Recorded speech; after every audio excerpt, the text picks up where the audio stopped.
Good evening. Welcome to our very special presentation to honor the life and the legacy of Senator Bob Dole. I'm Ralph Hipp. And I'm Melissa Bruner. From his life-altering service as a soldier in World War II through his career as a statesman spanning more than 3 decades in Congress, Robert Joseph Dole still called himself the boy from Kansas. Tributes have poured in since Senator Dole's passing early Sunday. He was 98. Wednesday, the whole Kansas congressional delegation came together paying their respects, laying this wreath at the World War II memorial that Bob Dole championed. Former Senator Pat Roberts thanked God for allowing us to share time with such a great man on earth, and the Kansan was afforded a rare tribute lying in the U.S. Capitol today. It is a tribute of the impact he had on Kansas, our nation, and the world. Senator Dole will be honored Friday with a private funeral at Washington National Cathedral, followed by a public service at the National World War II Memorial. Tomorrow night, Dole makes his final trip home to Kansas, where his hometown of Russel hosts a public viewing at 9 Saturday morning, followed by an 11 a.m. service at St. Mary Queen of Angels Catholic Church. Saturday afternoon, the tributes move to Topeka. His casket arrives at 4 p.m. to lie in repose in the State House Rotunda, followed by a public ceremony. Governor Kelly, Senators Jerry Moran and Roger Marshall, former Senator Nancy Cassavant Baker, and former Congressman Jim Slattery will speak. Afterwards, Senator Dole's casket returns to Washington for interment. From World War II hero to political icon, Dole represented the state in Congress more than 3 decades, including 27 years in the U.S. Senate. And Melissa, he overcame adversity to lead a remarkable life of service and achievement.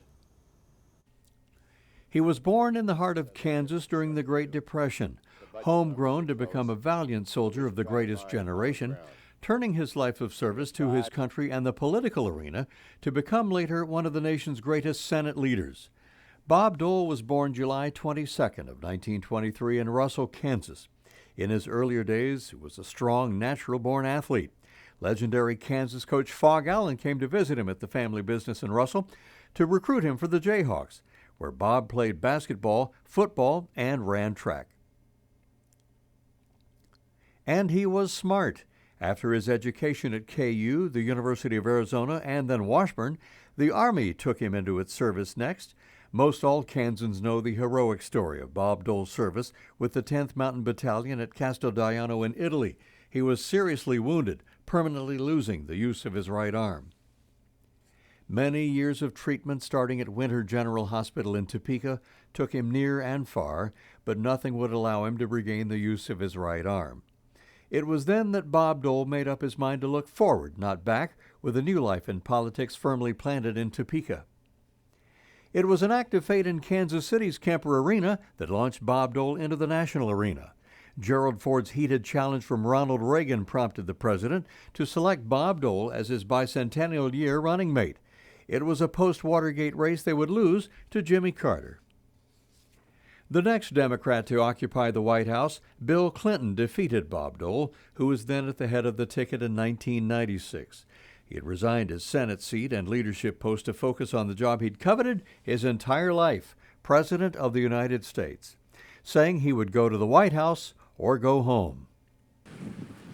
In one of Kansas's most colorful political events ever, his closest political friends flocked to Lawrence for the spectacular dedication of the Robert J. Dole Institute of Politics. Tom Brokaw anchored the center's opening. We were just ordinary Americans who were called on to meet the greatest challenges, and 60 years on, our ranks are dwindling, but our memories endure. As Dole heard political friends sing his praises. Bob Dole, through his own personal heroism and his own commitment to our nation's security and integrity, has been willing to implant a place for the open and free debates. Like Bob, many of you represent a link to the glories of our nation's recent past. And like Bob, you continue to inspire those who will lead America to an ever brighter future. It's as much or more relevant than the day that it opened as a forum for folks to come together and talk civilly about political issues from across the spectrum. I don't think that there's ever been a greater need, perhaps, for a place like the Dole Institute, and the place where we can not only talk about those issues that are happening now and in the future, but also look at historical perspectives. Author Bob Woodward of Watergate and Washington Post fame told an audience in Lawrence that Robert Dole will be remembered as the man that 36 million Americans thought should have been president. Kansans thanked him by making him one of the first honorees on the Walk of Honor outside the State House. He said hello and goodbye in his own tour, always expressing his love and admiration for Kansas and its values. I love the people, whether they supported me or not, they're Kansan. You know, you can be a traditional Republican conservative and still understand that sometimes compromise is necessary. I just enjoyed my work. I had a great opportunity because of the people of Kansas. In 2018, the year that America lost President and First Lady George and Barbara Bush and Senator John McCain, Washington embraced Bob Dole. In January, the beginning of the year, honoring him with the Congressional Gold Medal. I think the good senator is fond of saying you can take the boy out of Kansas, but you can't take Kansas out of the boy. I know this is true when it comes to Senator Dole.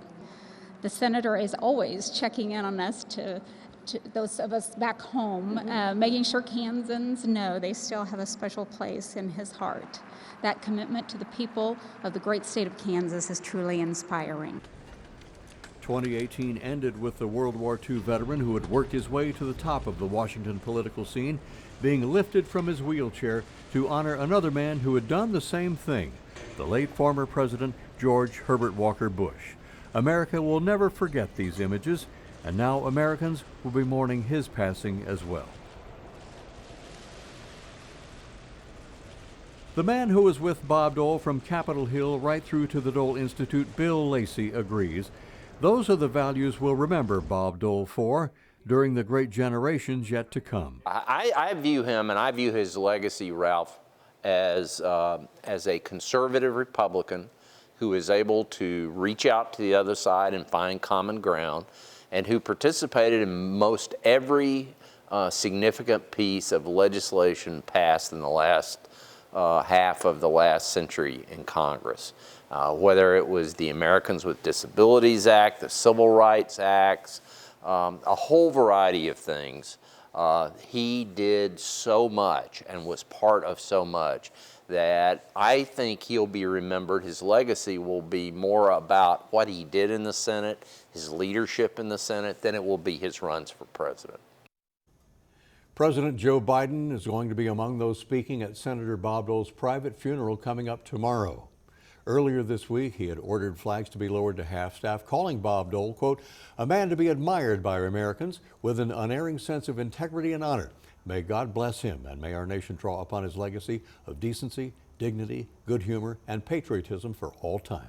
A life well lived, and those sentiments are echoed by those who had a front row seat to watching him work. You'll hear the memories of Senator Dole's former press secretary when we return.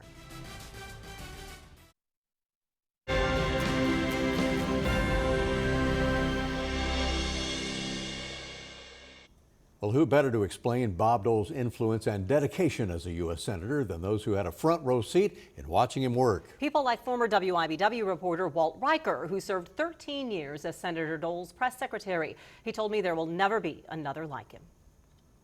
When you were around him, you couldn't help but admire him. And Walt Riker first came to know Senator Bob Dole as a journalist. I got my big break when I became the State House reporter for Channel 13, and that really was the beginning of my career. The interactions that you had with him as a journalist, what about that made you think this is a person that I can go to work for?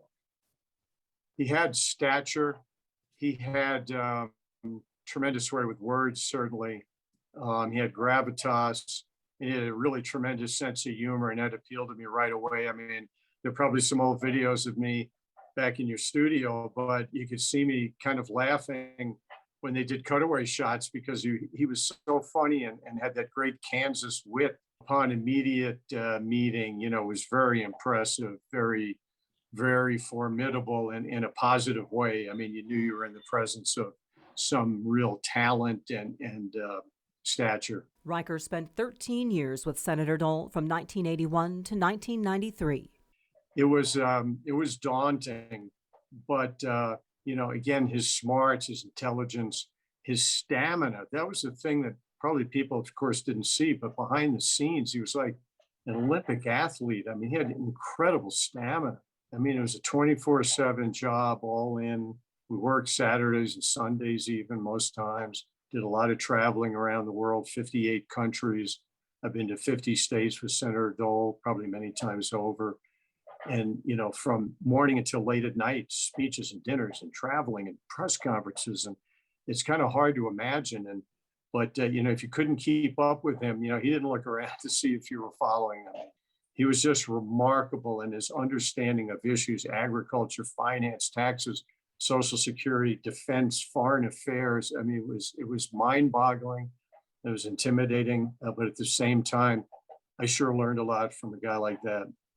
It was respect, and it was earned respect. His word was golden. He was sincere. He was admired on both sides of the aisle. He would go the extra mile to you know, figure out the right way to get legislation passed. Riker left Dole's office just before passage of the Americans with Disabilities Act, but he saw the lead up and knew Dole's dedication to seeing it through was personal. One of the most impressive things about him, and I was lucky to be able to see him in action, you know, 24/7, was his disability. And if you didn't know the severity of his combat wounds, you wouldn't even know it. But, you know, let's underscore, when he went to Washburn after the war, he learned to write left-handed. Now think about that, just making yourself write, you know, write left-handed, and he was right-handed, which was remarkable. And so, you know, he would have very careful penmanship as a lefty, although it's kind of hard to read, but after you kind of figured it out. But, you know, that was the kind of guy he was. You know, he couldn't use his right arm or his right hand. And in fact, in his so-called good left arm and hand, it was numb, and he told me one time he couldn't determine the difference between a dime and a nickel in his own pocket with his so-called good hand. So with those disabilities, and think about traveling and having to dress yourself in a hotel room, you know, and be ready to go with ties and buttons and suits and shoes and all the rest. I mean, he never missed the bell. You know, he was always on time wherever we were. And his time with Dole took him everywhere. They surprised me because it was my birthday and we were on our way to Turkey. With experiences he never imagined, meeting the Pope and Saddam Hussein. This was a meeting that Dole had with the minister of Iraq right before Operation Desert Storm. It was in Dole's office in DC, and you could see him holding that resolution, which basically said cease and desist. You know, the thing that I remember most was, you know, most proud of is just being on his team. It wasn't the events, but it was maybe going to the events or being in the Senate. But that I'd look at him and go, you know, I can't believe I'm part of this, that I'm on his team with all these other people who are so dedicated and working so hard. And that's the one thing I really look back on, and how I was so lucky. And sometimes I can't even believe it that I was the one in there. But to be on his team meant more to me than anything else, and to have his trust and respect. Where do you see his legacy? What will it be? There's no question. I mean, his legacy is tremendous. It's historic. I consider him to be the last great senator. You know, when he walked out of the Senate in 1993, there's never been another person to take his place on either side of the aisle. It just didn't happen. And his stature, his leadership, and his integrity is hard to replace. And he was a born leader, whether it was in the foxholes of Italy or in the halls of Congress or standing in the well of the Senate. He was a tremendous Hall of Fame leader that we haven't seen the likes of since then. So many stories. And Riker said Senator Dole had incredible media sense, able to deliver strong messaging, but also very quick on his feet, which made him a popular guest on those network talk shows. David Letterman included, and many others. Part of the Bob Dole legacy is seen in the many people who consider him to be a mentor, and we'll share some of those memories next.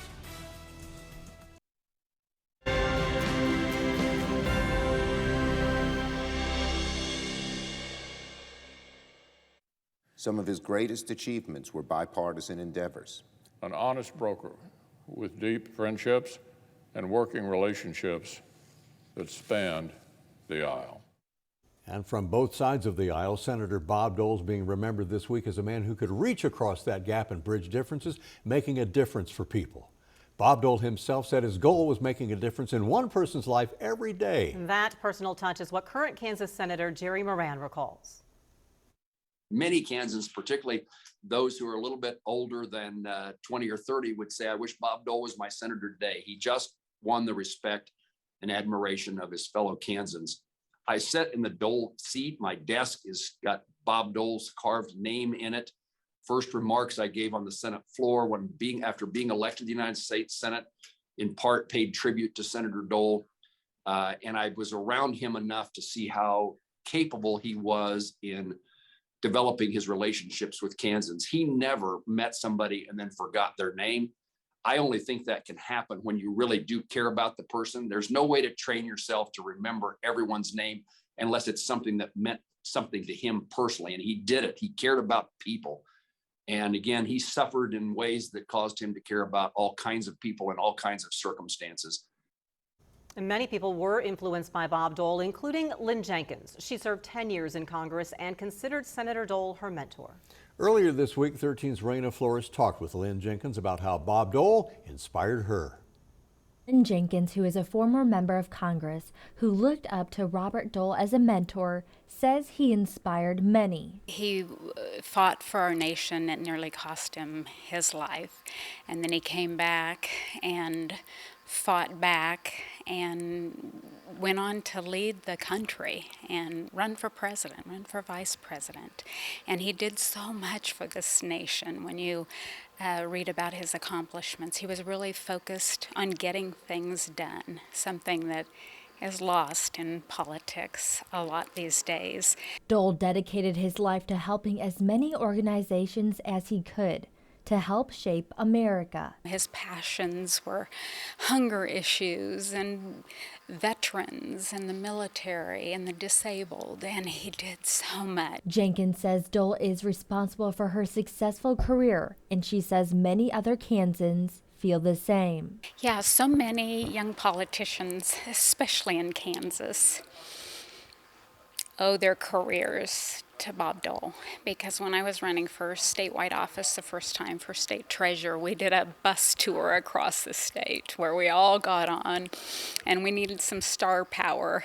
And so we called the senator, and God bless him, he came in and rode that stupid bus with us for days, hauling up in, little hotels in western Kansas for a week. And the mentorship that you received from him, it was invaluable. Jenkins says Dole was not only a great mentor, but an amazing person who prioritized his country in his home state of Kansas. And I've never met anyone who loved this state and the people of Kansas more than he did. In Lawrence, Raina Flores, 13 News. The former Congress member says she's avoided media interviews since leaving politics, but made an exception to talk with us for the senator. So glad she did. Yeah. Senator Dole leaves a lasting legacy for his fellow veterans and for people with disabilities. We'll take a closer look at what lives on next.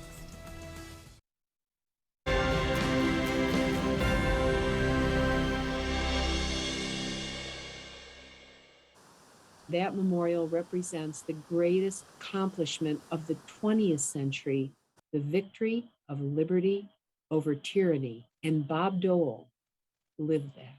Ohio Democrat Marcy Kaptur wrote the legislation that built the World War II memorial. She and Bob Dole worked 2 decades to make it reality. We visited Senator Dole in the fall of 2001 when ground had just been broken. He recalled what happened on that battlefield in Italy that changed his life. I couldn't move. I remember they came by and they raised my hands over my head, and I couldn't move any extremity. And they put I remember them placing my arms back over my body and giving me morphine, putting the M1 in the ground and putting the helmet on top. In other words, this is a signal there's a wounded comrade here. I remember thinking about a lot of things. You sort of go in and out of this consciousness, but thinking about my little dog when I was a kid, and then sort of being dragged down the mountain several hours later on a litter and lying there with a lot of other men and waiting to be treated in a field hospital.